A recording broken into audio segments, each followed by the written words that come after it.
this week. Let's see if we can get this old car put back together, get the motor put back together, get it back in it, get it back on the road, do some burnouts. I don't know, sure, sounds great. Can't do it talking to y'all though, so let us get busy.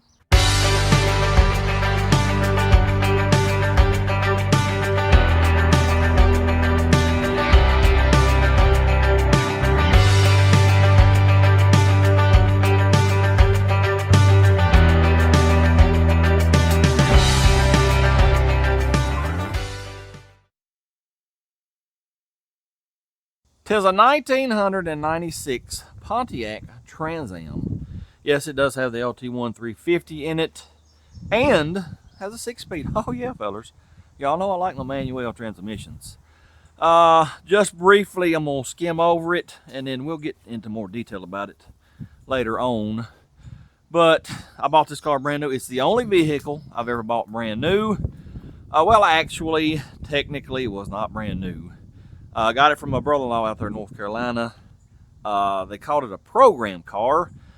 The guy that owned the Pontiac dealership out there, his son had been driving it for a few months. It had just a little under 3,000 miles on it. So, of course, I got it on a discount.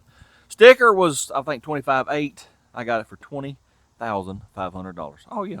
This was my pride and joy for many years. Well, you hear a lot of other YouTubers say, I've had 50 hot rods in my lifetime. Well, I'm just the opposite. I couldn't afford to have 50, so I had one for many, many years. Oh, yeah.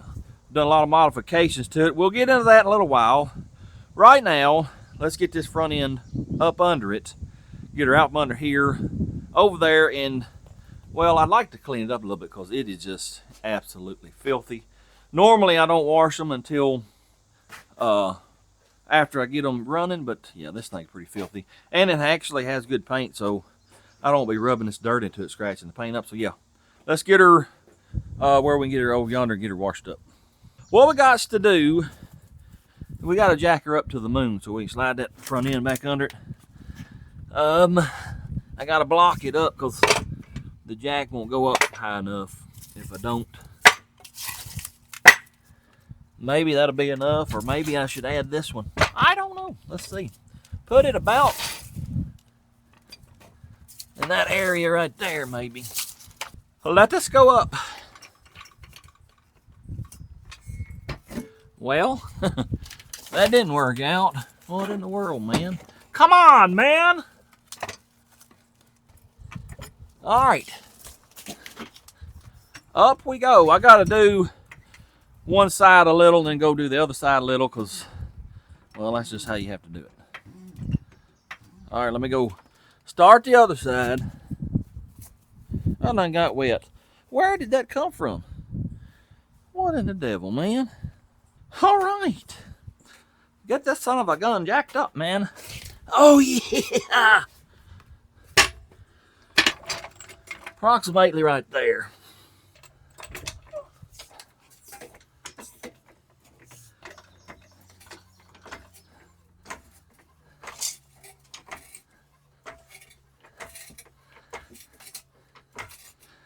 All right, let me keep jacking each side up till we get it high enough. Son of a biscuit, it's hot out here.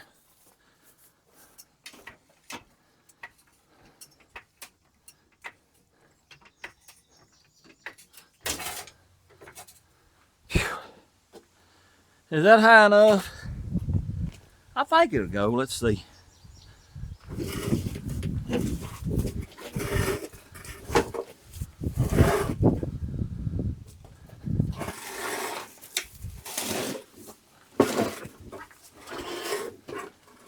Had to go get another jack. I got to jack that K-member up to straighten those tires out so I can let it down. Because it's hard to do this by yourself. Oh yeah. This is interesting. How am I going to do this? Let's try this here. See if I can't pry it up, get it over top of it.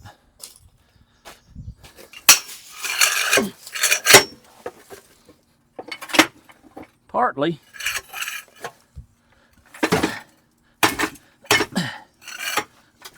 Come on, man.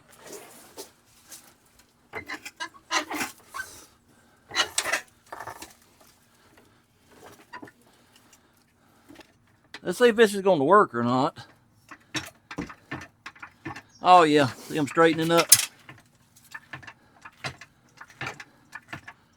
It's wanting to flop over though.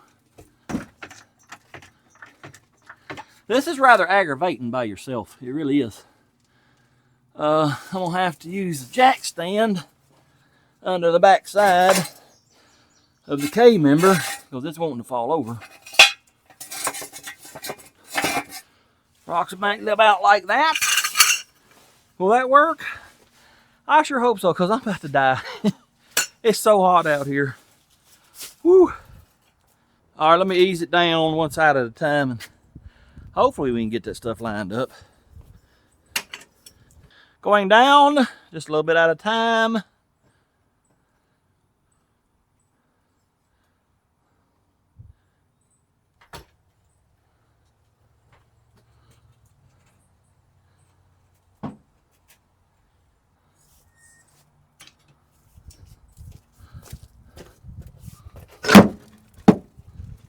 Well, I sort of messed up. I got some brake lines right here. They don't belong over here. They belong in there. They go to, I'm assuming, this ABS module. I got 2 more lines unhooked right here. Well, I don't know where they go. This should be interesting. Oh yeah. Anyway, let me jack it back up and get them brake lines back over here, because I don't want to. I'm afraid if I try to bend them where they're at now, I'll kink them. Going back up. I don't even know really how they route or anything else, but maybe I can do this right here and not put a kink in them. All right, they're under here. I just have no idea where they go. We'll figure that out eventually. What does this feller here do? Oh, that's the boot that goes around the thing on the steering. This should be really, really fun. Yep. I don't forgot where most of this stuff goes. All the plugs you got to plug in. Yeah, ain't gonna be fun. No, sir. All right, let's go back down. Now that I got them out of the way. Going down again. Oh yeah, we like about 6 inches. Well, I hit some. Oh, I forgot to take the jack stands out.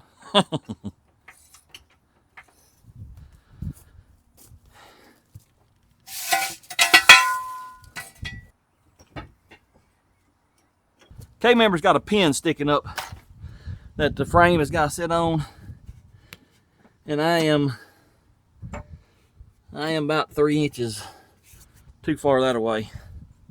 Scoot over, man. That might work.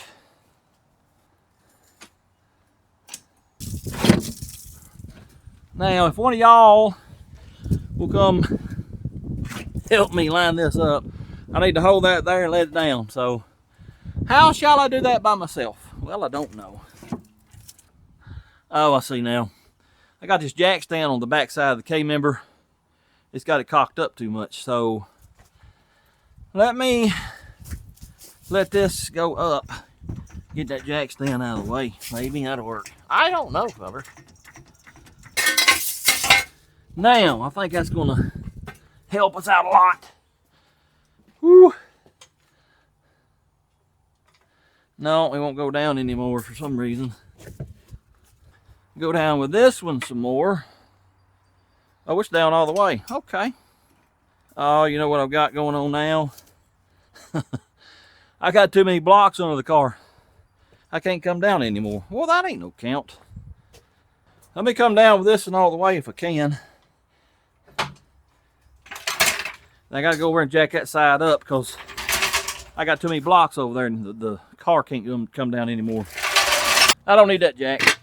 I'm gonna jack it up, sit it on the jack stand, get one block out, and that should be good enough to let me let it down.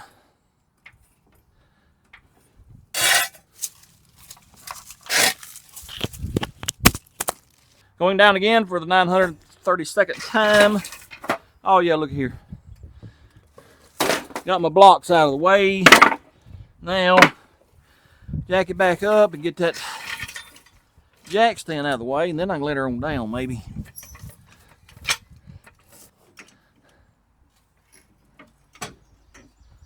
Now, gonna get everything lined up. K-member just fell in. Top of my strut won't. It's got a stud, so I gotta go up a little bit. Man, this is aggravating by itself. I tell y'all what, I'm about to burn up. It's so hot out here wrestling with this front end on this car. You might be wondering why the front end's out from under it. Well, 11 years ago, I listened to the interwebs and they said, oh, it's a lot easier. Jack it up and pull the whole K-member and motor and all. I disagree, and I'll never do this again. Nope. Especially by myself. What I'm having to do, well, let me just show you under here. The top of the strut. It's got to line up right in there. And it's kind of hard to do that and lower the jack at the same time. So what I've done is got my pointy pry bar. I got it stuck down in the hole. There's 2 studs that come up here and then 2 bolts go down here. So I'm just lining up them bolt holes. Hopefully I'll get it in like that. It's about to wear me out. Hereth we go. See if I can get this jack on around here a little better. That right there. Now let's go with it.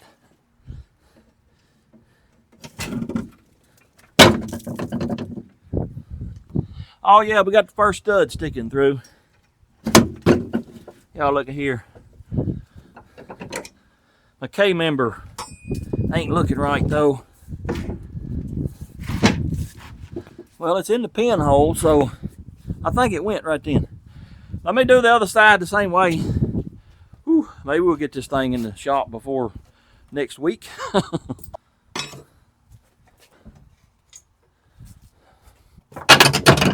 Oh yeah, look at there.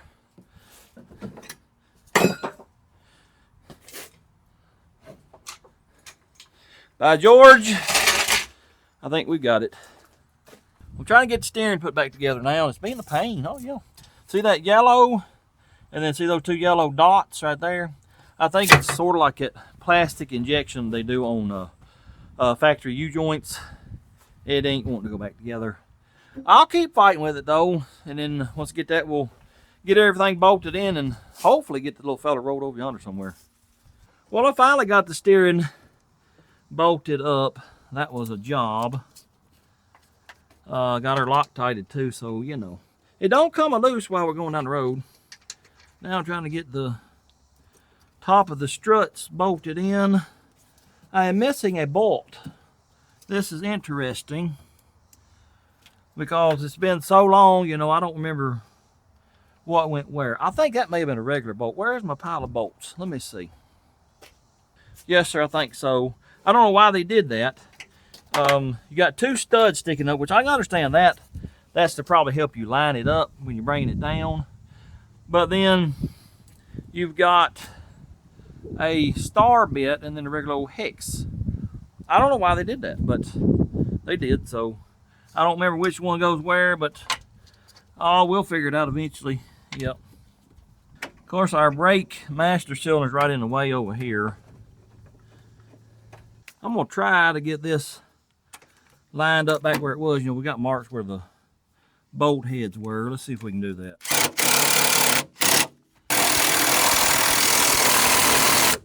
That's pretty close. Well, I got to go find a 15 Mama deep well.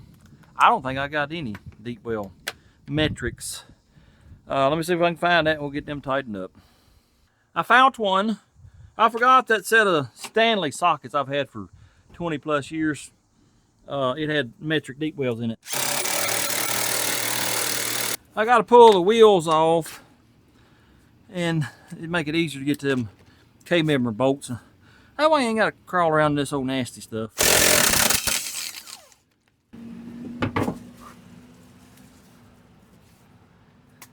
Where are my bolts? I got several bolts.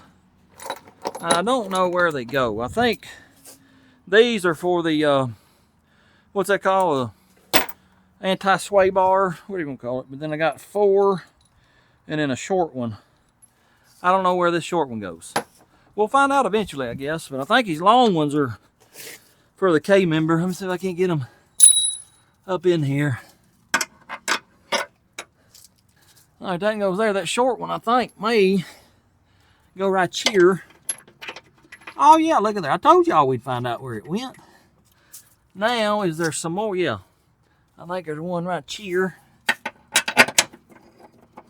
Now, I got to go find a socket that'll fit that. Hey, that in there sort of does. I think it's metrical. Yeah. Let me go find a socket. Oh, my knees. All right, I found a socket. Let's get them tightened up. All right. Let me get the wheels back on, and I think we can drop the front end down. Oh, yeah. Y'all watch this right here. I was missing one of my bolts for the K-Member a minute ago.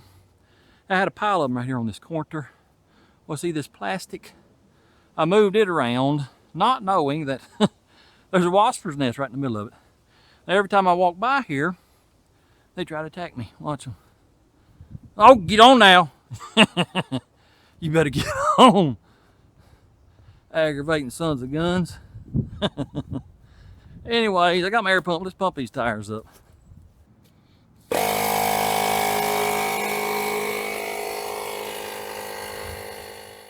Well, the front tire's pumped up. I don't know about these though. They're pretty doggone bad. Let's see if they'll pump up. No, sir. I think I hear air. Yep. Well, what in the world are we going to do here?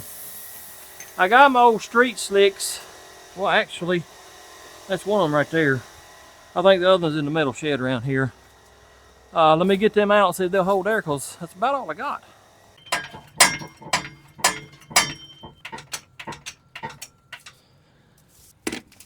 Well, we got an issue, fellers. I remember now. Well, let me just show you. Long story short, these studs, wheel studs, are larger diameter than stock. And you can see there's just minute amount of room in between the nut and the wheel. Well, I cut down a impact socket, but where that impact socket is now, I couldn't tell you. Let me go over to Mama's and see if I can find it. I found it, I found it. See how it's been cut down? It was in the top of my old little red toolbox in there. Anyways, let's make sure it's gonna fit on here. Just barely, but it does. Let's get this wheel off.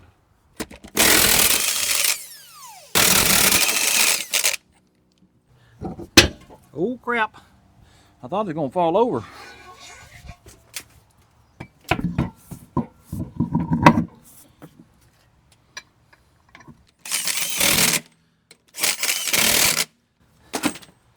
All right, let me get the other one changed real quick. Ooh, these brakes are stuck. Unless the emergency brake is on. I don't know, I can't see it. Not good. We must hurry and get this thing down because it's leaning really bad that way. Yep. Going down very easily. Holy crap, holy. Haha. Did y'all see the thing come back? Woo. Let's get her down off the jack. Going down.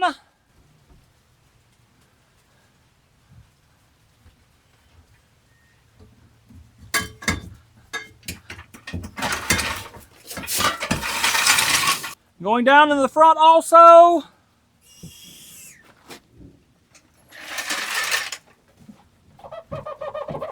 Goodness, them spring-a-langs are stiff.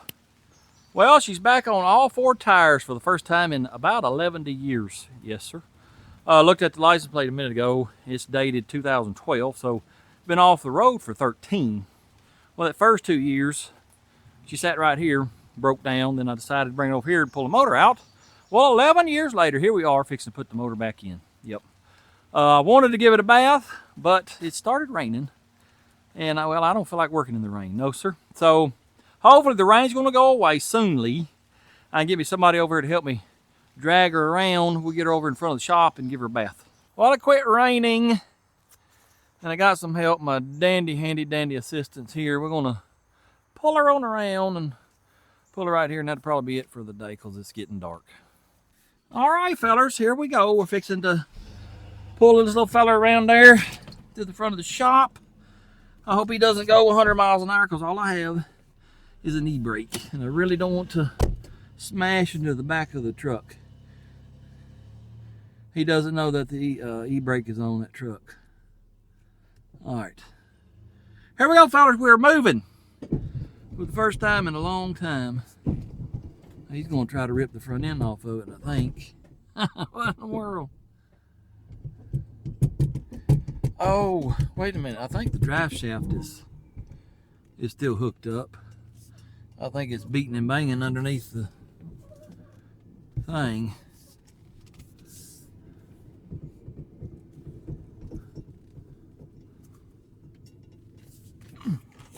I really can't see. I didn't clean the door.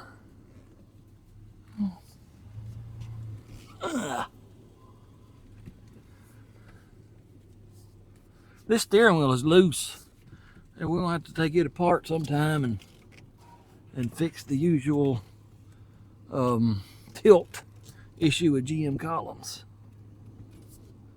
I don't even have to use the brakes because they're so rusted.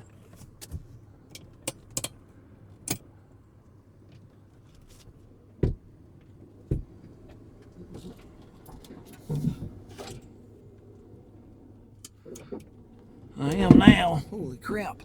Holy crap, what's going on? Oh, that's the exhaust beating and banging, I think, underneath. It ain't the drive shaft. Drive shaft should be out of it. I don't even know where it's at, to be honest with you. I'll have to look for it.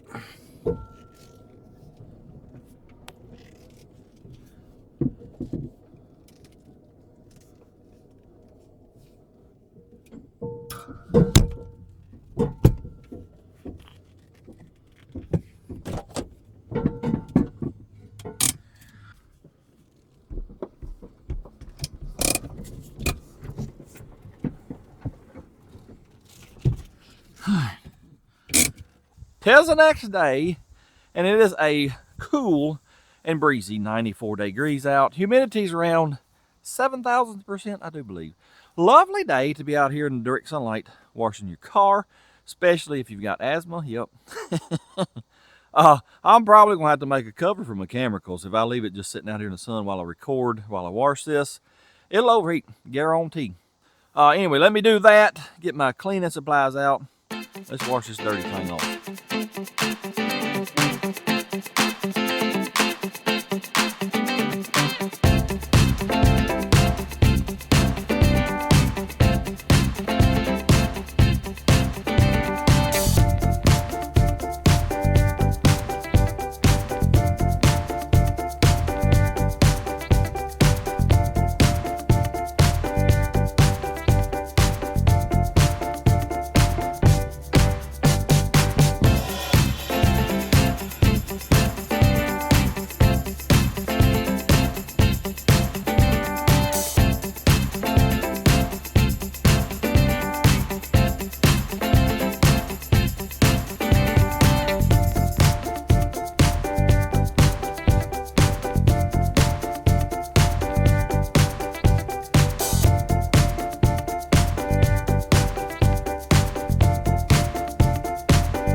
I just want to show y'all real quickly how dirty this car was. Look at the difference.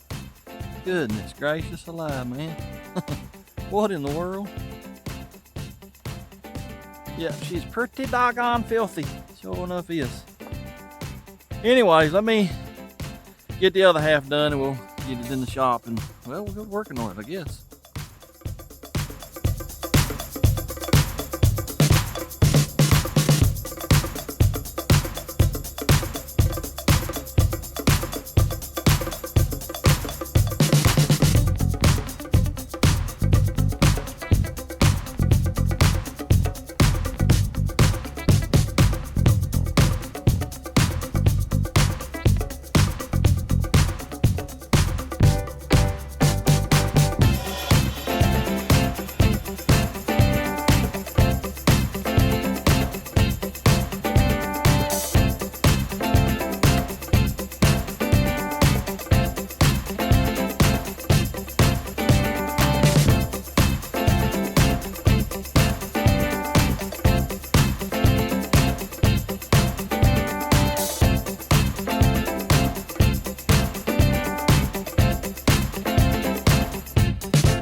whole thing is pretty clean now. Yeah, it looks like a brand new car almost. But I've been looking it over, and there's some spots on here that were not there before. Like right here on this wing, it's fiberglass.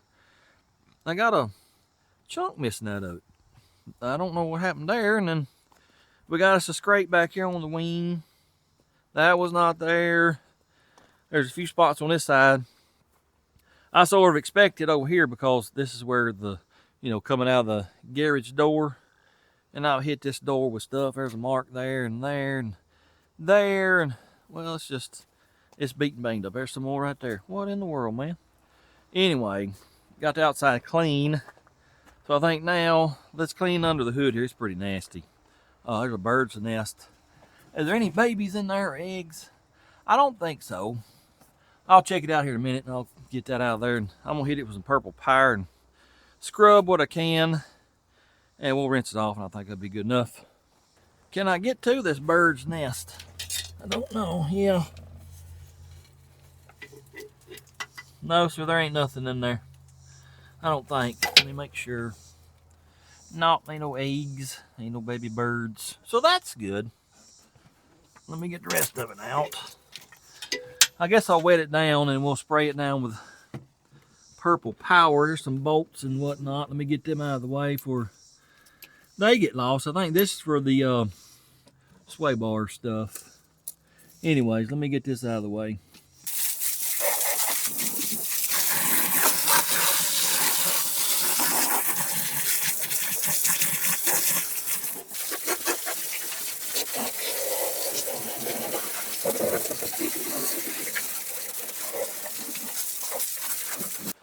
All right, let's hit her with some purpley power. I'll let that soak for a minute. I'm gonna do a little scrubbing on the big parts. I washed this, it's probably been 5 or 6 years ago with it sitting up there. And it was bad then too. I think I used bleach on it that time. I can see where the bleach ran down here and cleaned the dirt away.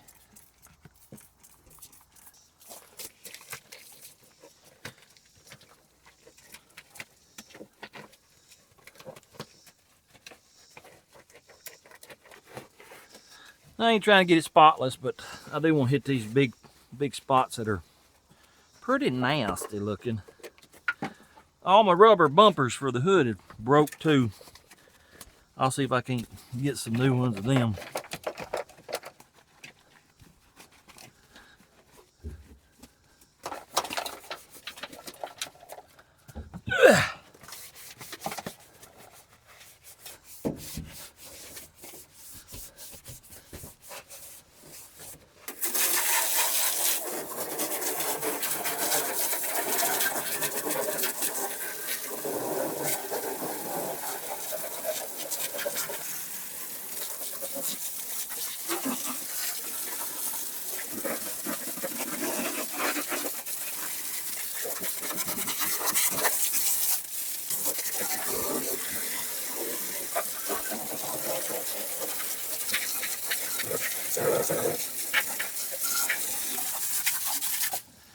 Well, I completely forgot to plug my air conditioner hole port there. That's good.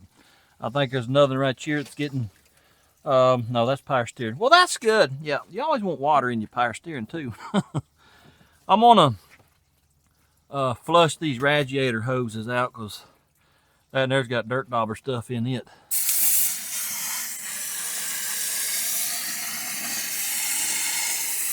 Let me pull the radiator cap off and put a little bit down in there too.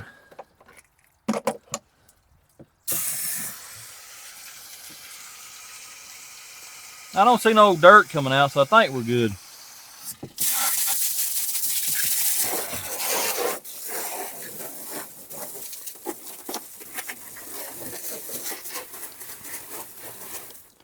That's about as clean as she's gonna get. Let's get her inside.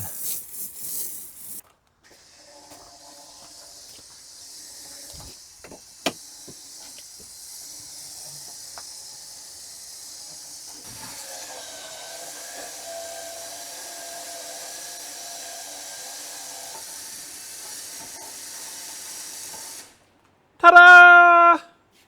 Well, we finally got the old girl in the shop, and outside of it don't look too bad. I can see some places where I missed. We may have to give it another bath. But the inside, it's a different story. Well, the inside is practically brand new. And I didn't do anything special to take care of it. It just never tore up. I mean, there's a couple of little places, but other than that, the inside looks brand new. Well, let me just open it up and show you. Well, I tell you what, though, watch the smell when I open up, because, man alive, does it stink. Mouse pepe everywhere. Let me stick y'all in there. Smell it? Yeah, pretty nasty. 5 or 6 years ago, I gave it a bath outside. Cleaned the inside real good. Never really got rid of the pepe smell. And they're back there. There's little trails of duty everywhere. I'll have to spend 2 or 3 hours or more cleaning up the inside again. But other than this here, and this broke like a month after I bought it. That don't want to stay down. But fellas, y'all look. I mean, it's inside. It's practically a brand new car. It really is. It's got 157,000 miles. Yeah, I'll try to get a picture of that. But yeah, y'all look at that dash. It's not cracked or busted. There is mouse duty everywhere. Of course, I got the console out. You know, I had to get the shifter loose. But y'all look back here. I mean, it's a brand new car on the inside. Headliner, what does it look like? Is it falling down? No, sir. It sure ain't. Looks pretty doggone good. Tell you what I'm gonna do. Let's put a battery in it, or hook it up to a battery of some kind. Get these windows rolled down. Maybe some of that mouse pepe smell will get out of there, because pretty rotten. I don't have a battery for it yet. All I got is this lawnmower battery, so we'll hook this up real quick like this so we can run the windows and get them down. Oh, I heard it ding. Heard some ABS stuff going off too. Also, here in a minute, I'm gonna get my vacuum cleaner out. I'm gonna vacuum this air conditioner port out. I imagine I got a little bit of water down in this brake line, those brake lines, and power steering hoses. Yep. I wished I would have paid attention and covered them up, but I didn't, so oh well. Got the key on. Will it or won't it? Here we go. Look here. Oh yeah, like a brand new one. What about that over there? No, sir. Well, that ain't no good. I think I've already had to replace that motor over there once. Well, apparently it's gone bad again. Well, one's better than nothing. I guess I'll tell you what we could do. No, I ain't gonna do it. I was gonna take the T-tops out, but we'll leave it like this for now, and then maybe tomorrow I'll spend half the day probably cleaning this up. Hopefully we can get it smelling better. We all look at here. It's rolling down with this switch. See how slow it's going though? It was a known issue with these cars. The wind is going down real slow. Anyway, let me get the keys out and unhook the battery real quick. Well, as you can see, I got half the motor in the back of the car. There's the heads, throttle body, timing chain cover, oil pan, cold air induction that I built. Let me get the car unloaded. There's a bunch of stuff in the back seat and up there in the front too, I think. Let me get her unloaded. I'll get it all spread out here. And when I come back, I'll give you the rest of the history of the car, and I'll tell you the plans for it. Well, I got her unloaded. I just want to show y'all this subwoofer back here. Yes, sir, I used to do the boom booms back in the day. This is how old this is, MTX. Are they even still a company? I think that's an old Pioneer amp right there, and then MTX Thunder 2000 12-inch subwoofer. As you can see, it has seen better days. Yep, that's coming off, and I wonder, is there any Mises down in there? Probably dead ones. We'll have to check here in a little while. If I think tonight, I'll get online, and if I can find a cheap 12-inch, which I probably can, might go ahead and get it. Well, here's another amp over here. What is this one here? I bet that's an old Pyramid amp. Yeah, I'd say. Well, matter of fact, let me just look and see. Yes, sir, y'all can't see it, but it says Pyramid Gold Series. All top of the line, buddy. Yeah. That stuff there's 30 plus years old, probably. I don't know if I had them amps. I had an 84 Trans Am. I don't know if any of that stuff was in it or not. I can't remember. Anyway, let me give you all the rest of the history on this old car. Well, let me say this first. If you don't want to hear it, well, fast forward. The reason I say that is, well, I've had several of y'all over the last few months ask about this old car, wanting the history on it. Well, in the last couple weeks, I've had a few of you tell me that I talk too much. I don't know. If you don't like talking, well, you might want to fast forward. But I don't understand it. If you want to see a silent movie, they're out there to watch, but it ain't going to be on this channel. I will continue to give the history on a vehicle if I know it. I will continue to explain what's wrong with it, explain how I'm going to fix it, and explain while I'm fixing it. That's just how I do, fellers. I can't help you out there because I'm going to talk. Anyway, here is the rest of the history on this old car. Like I said, I bought it brand new in '96. I think it was about April '96, early birthday present, I guess you could say. And I tell you what, when I first got in that car, first time I, got on it going down the road, I was like, ooh, Lord have mercy, I'm gonna probably end up dead. Because back in the middle '90s, this car was fast. Like I've told y'all, I think it started the modern day horsepower wars. Well, you think up through the '80s and early '90s, there wasn't no horsepower. No, the Corvettes didn't even have much horsepower. No. And then this fella here come along, and I tell you what, I put a whooping on. Ain't no telling how many of them little 5.0 Mustangs. Yes, sir. They didn't want none of this car. Anyway, not too long after I got it, started modifying it, just like any other hot rod. I think the first thing I did was put a cold air induction on it, because the stock box, well, it's kind of garbage. I put an aftermarket Lingenfelter on it, twin tube, 2 K&N air filters on the end of it. Then I think I did airfoil in the throttle body and headers. And of course, I was going to the drag strip running it. It wouldn't do no good because it had stock tires on it. It'd spin forever. I think the fastest I ever got it in basic stock form was like a 9 teens, somewhere in there, because it spun so much. Well, then, started doing the bolt-on stuff, and I remember it was the last race night of the season, and, it was cold air. It was probably September, October.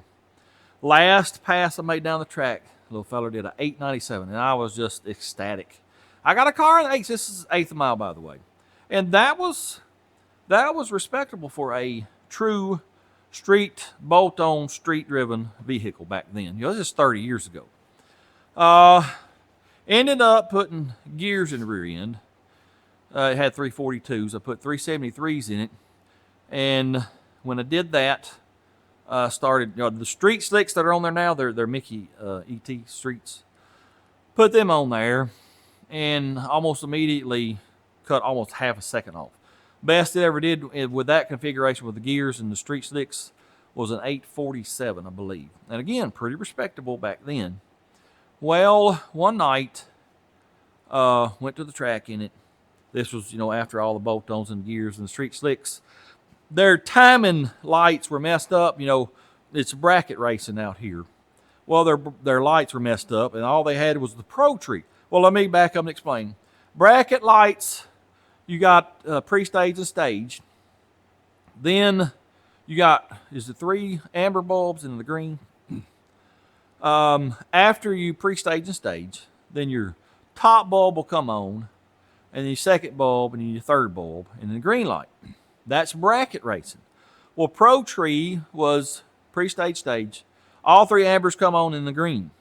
Well, for some reason, their bracket tree was messed up. All they had was Pro Tree. I suck at a bracket tree. I cannot sit there and wait for those 3 amber lights to light up. And you have to learn where to leave on your car. You might leave, if it's real slow, you might leave as soon as that 3rd amber comes on. Or if it's fairly quick, you might wait till that 3rd amber is going off. If you're real quick, you wait till you see the green come on. Anyway, I don't have the patience to sit there and do that, and I always sucked at drag racing because of that. Well, that night, all they had was a Pro Tree, meaning all 3 lights come on in the green light. And let me tell you, I was wearing them out. It sure was. I made it to the 4th round, and I mean, I was beating some of the fast cars, top guys, just wearing them out.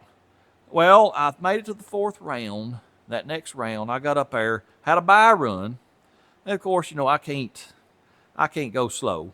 I got to go wide open. Well, this car, it's had a rough life. That's all I knew back then was wide open. Anyway, pulled up to the line.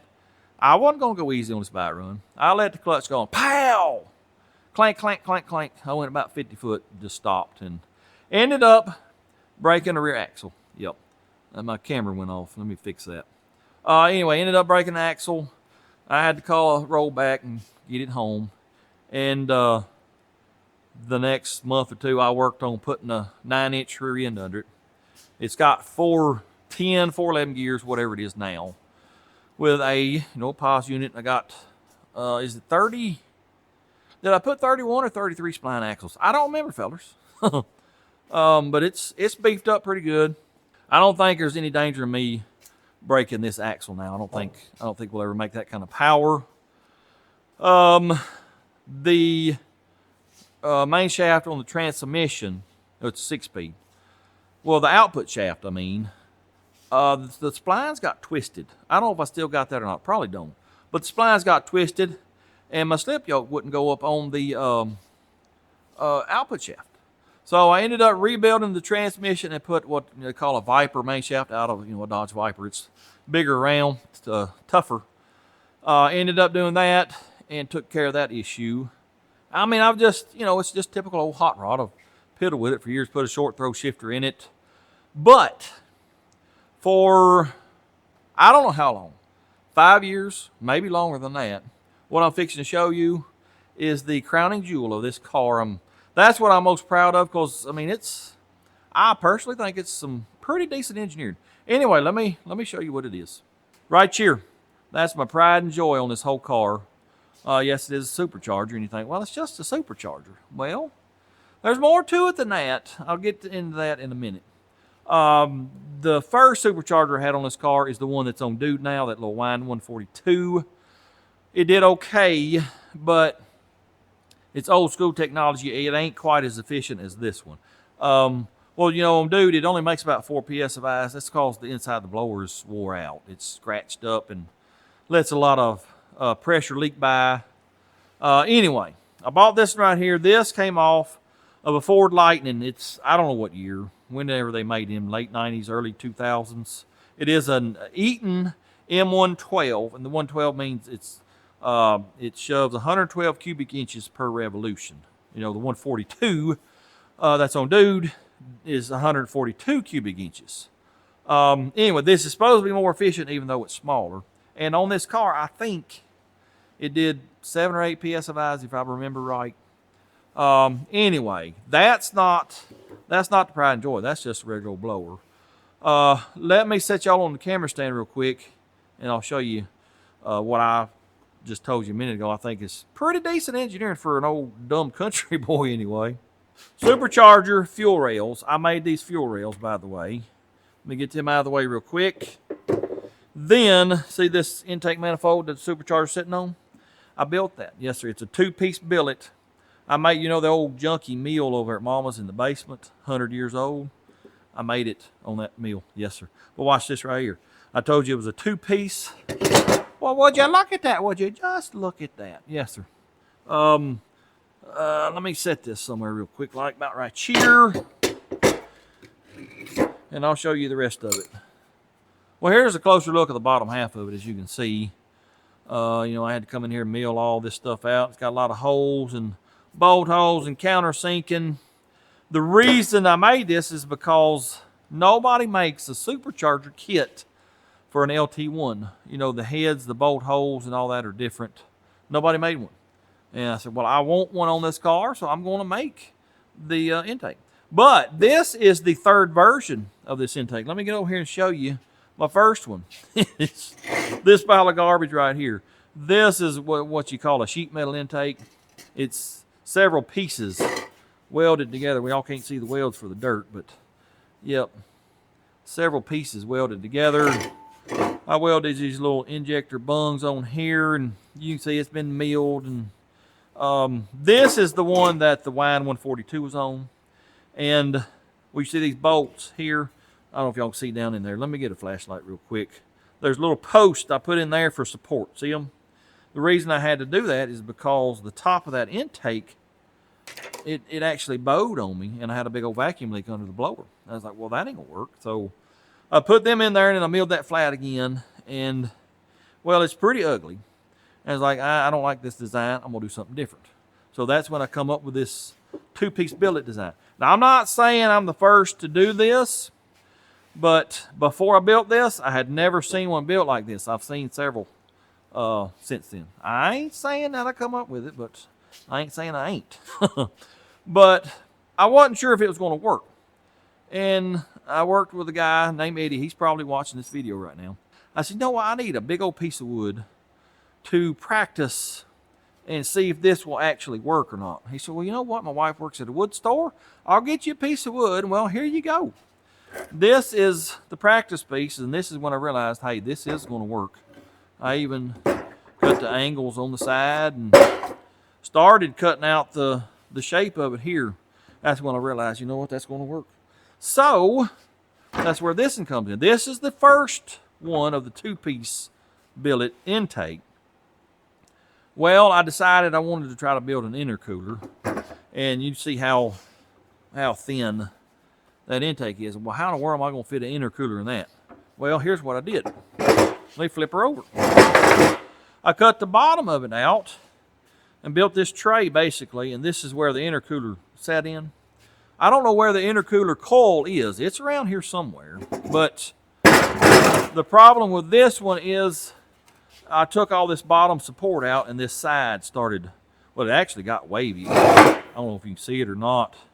A little bit. Y'all probably can't see it on camera, but she bowed down in the middle. I was like, well, that ain't gonna work either. So then I made the third and final one with this top. Still had the wind 142 on there. As you can see, my bolt holes and that whole pattern there, that's the wind 142. I built the third one. I still had the wind on here.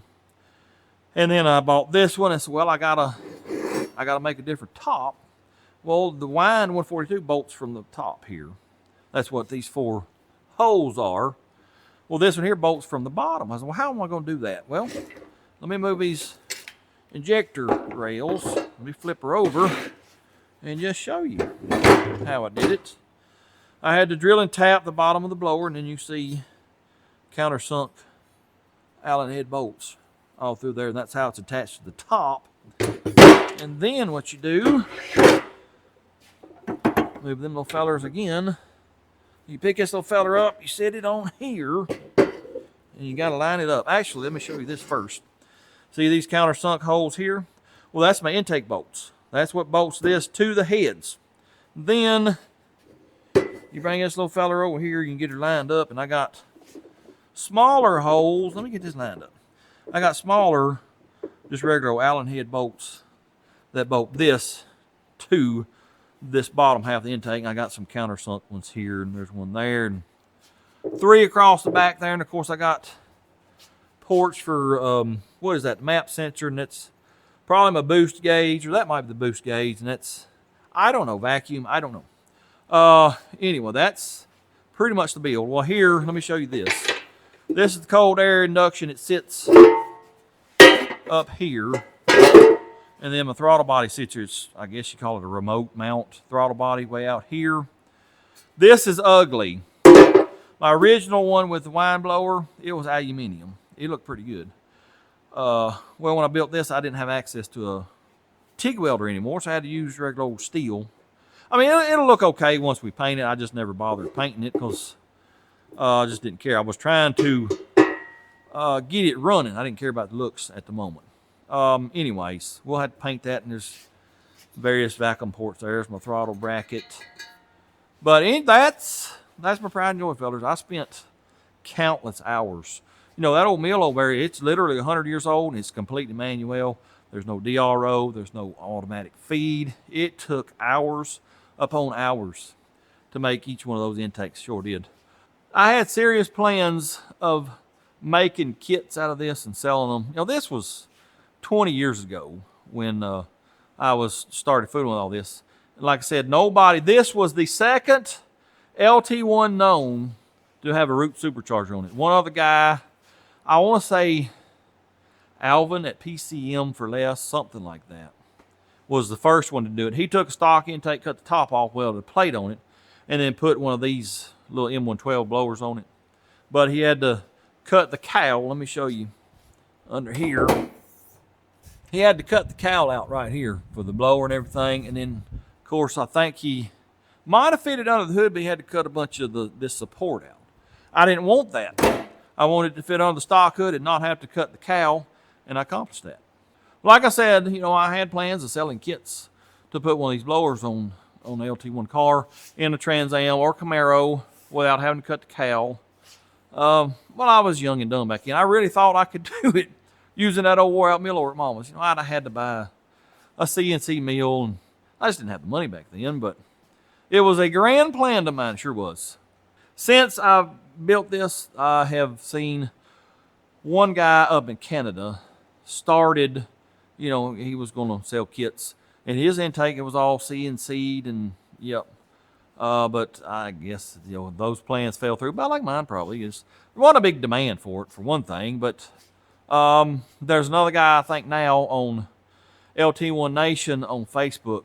Well, I seen here 2 or 3 months ago. He's planning on doing this, and his intake looks a whole lot like mine. And I'm just saying, fellers, I ain't saying I'm the one that come up with that design, but I ain't saying I ain't.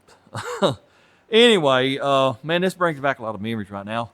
Matter of fact, let me show you this sticker on the back window. That sticker right there, ls1lt1.com. That was one of the forums, you know, before Facebook took over. Facebook ruined all the forums as far as I'm concerned, and I hate it too because, well, it was a tight-knit group. ls1lt1.com. You had ls1tech.com, which had an LT1 section. And then there was I want to say there might have been an LT1 Tech. But yeah, those were the go-to sites back in the day. If you were hot rodding one of these and, you know, wanted to learn how to do it or just troubleshooting or whatnot. But yes, sir, this is bringing back a whole lot of memories for me. It sure is. I have no clue how long I just rambled on. Probably way too long, but hopefully, you know, y'all wanted to hear the history on this old car. And, well, like I said, this was my life for a long, many years, sure was. I love this car, I still do, but, you know, I ain't as enthused about it as I used to be, but, yeah, I want to get the whole thing back on the road. Well, I'm pretty sure I just rambled on way too long, yeah. But I've had several of y'all over the last few months ask about this old car. You'll see it sitting in the background, wanting the history on it, and I thought, well, there you go. Now you know. Well, that's not all of it. There's some more. I've got a funny story or two. It wasn't funny at the time when it happened, but we'll tell them along the way. So be looking for that. I think we're going to cut the video off right here. And I know this is not my typical video. I didn't do hardly anything. You know, I usually try to jam-pack stuff into the videos. Well, fellas, I got to slow down for one thing. And two, I've been waiting on parts. I've been trying to do preliminary stuff behind the scenes. Y'all know I'm a one-man show. Got to do it all literally.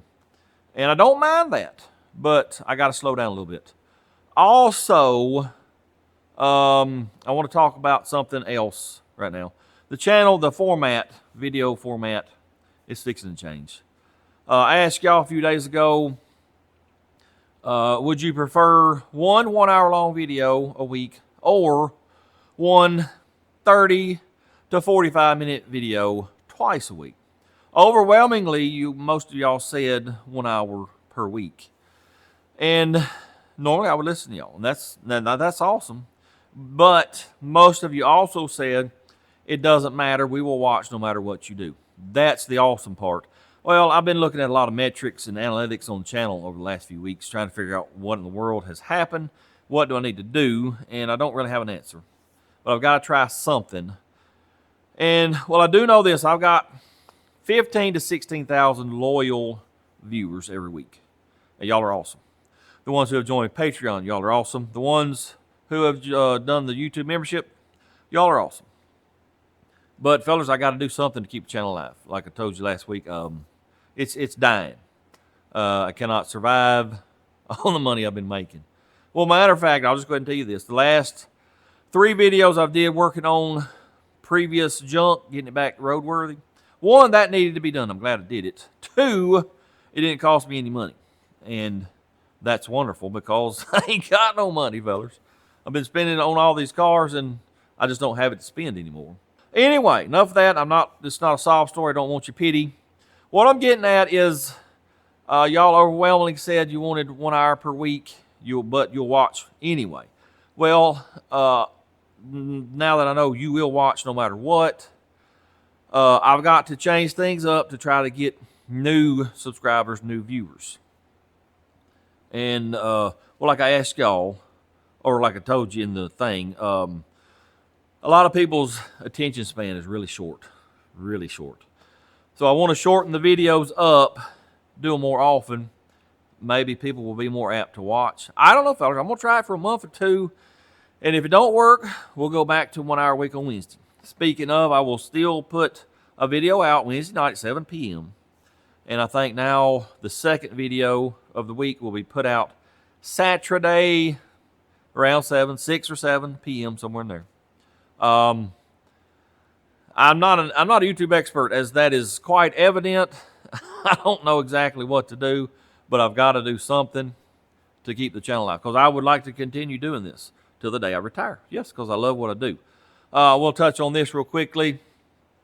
Some of you mentioned, well, back when your channel was doing good, what were you doing? You were doing Will It Runs. Yes, you are correct. Well, let me explain why I don't do them anymore. I've touched on it before, but one, most of my Will It Runs are pure garbage. They came off of 2 different farms. And those type of vehicles and the environment that they were sitting in, they're not that common, especially around here. I've done all of them off those 2 farms. I don't have any more of them to do. I can't just go out and buy a vehicle every week to do a Will It Run because I can't afford it.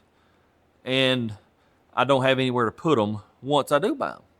You know, I could try to sell them, but that's not guaranteed that they're going to sell. Or I guess I could sell them real cheap and lose money, and I can't do that either. That's why I'm not doing Will It Runs anymore. That, and even if I did have another farm or two with a bunch of those on it, fellas, I'm getting older. My knees are shot. This heat, can't handle the heat no more. I just can't do it physically. I'm getting too old to do it. Anyway, I just want to tell y'all why I cannot do the Will It Runs anymore. Though that's the reason. Plus, I don't want to. I'm just going to be honest with you. I'm over the Will It Run stuff. There's just too many channels out there doing it now. I don't want to do it. I want to build these vehicles. And I would like to continue to build these vehicles. Sure would. I got, I don't know, 5 old piles of junk sitting over at Mama's now waiting, you know, for their turn to be built. Can't get to them all at once. I know some of y'all are very impatient. You need to do this one. You need to do that one. I will get to all of them eventually. But yes, right now I got plenty to do. It's just not Will It Runs. I'm going to shut up now because I have talked entirely too long. But sometimes I feel like y'all need to be informed because y'all are what makes this channel. Without viewers, there's no This and That Garage. I'm just trying to get more viewers to make This and That Garage grow. Anyway, with that said, I'm shutting up. I will remind you once again, starting this week, we'll put out a video on Wednesday, 7 p.m. Saturday, let's say 7 p.m. on Saturday too. So be looking for that. Anyways, appreciate y'all watching. Hope you enjoyed it. If you do not mind, please hit the like, comment, subscribe. That does help the channel, fellas. I'm telling you, please do that. The YouTube looks at that. Man, this thing's getting a lot more likes, a lot more comments. Well, let's put these videos out there for more people to see. That's why I say this at the end of the video. Anyways, please go do that. And until next time, go do something. Blur, blur.